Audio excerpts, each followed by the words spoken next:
আসসালামু আলাইকুম রহমতুল্লাহি বরকাতু। আমি এখন উপস্থিত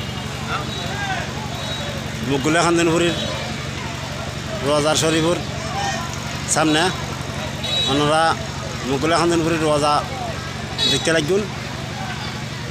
মূলত অত বোধ কি আই মুকুলা খান্দনপুরী এখন ইয়ার নজানে ভাই দুই চারের কথা কই। এই মুকুলা খান্দনপুরী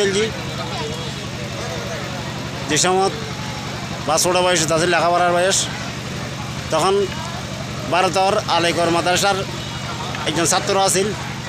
ছাত্রত্ব শিক্ষক হই শিক্ষকত্ব চুমন্টার হই বিশাল এক শিক্ষিত ব্যক্তি, জ্ঞানী ব্যক্তি। এলে মানুষ বাংলাদেশের বা বর্তমান যারা ক্ষমতাত আছে এই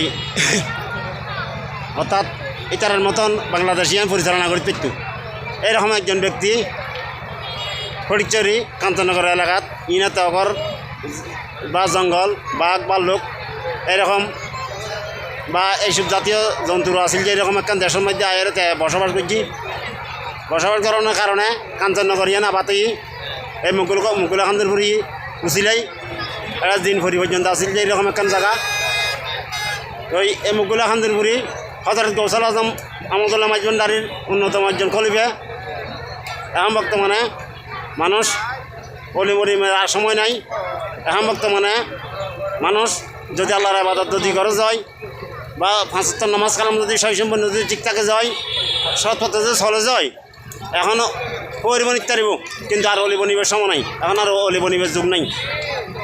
তো একজন সাধারণ মানুষ লেখাপড়া না করি বা ক্ষুদ্র জ্ঞানে যতটুক বুঝিতে পারি জ্ঞান অনারা জানাই এই মুকুলা খান্দনপুরীর রোজাত আর সুন্নি ভাইল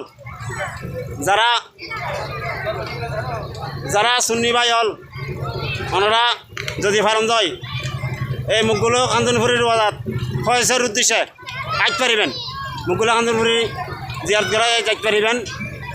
আর হযরত গৌসুল আজম আহমদুল্লাহ মাইজভান্ডারীর নির্দেশনা হল যে খান্দনপুর যদি শনিকা যদি গৌসুল আজম মাইজভান্ডারীর দরবার যাই যায় তাহলে মুকুলা খান্দনপুরের মাথায় যাইতে হই এ কথা। কিন্তু আরা হযরত গৌসুল আজম মাইজভান্ডারীর অনুসারী যারা আরা ইয়ান খেয়াল করানোর দরকার।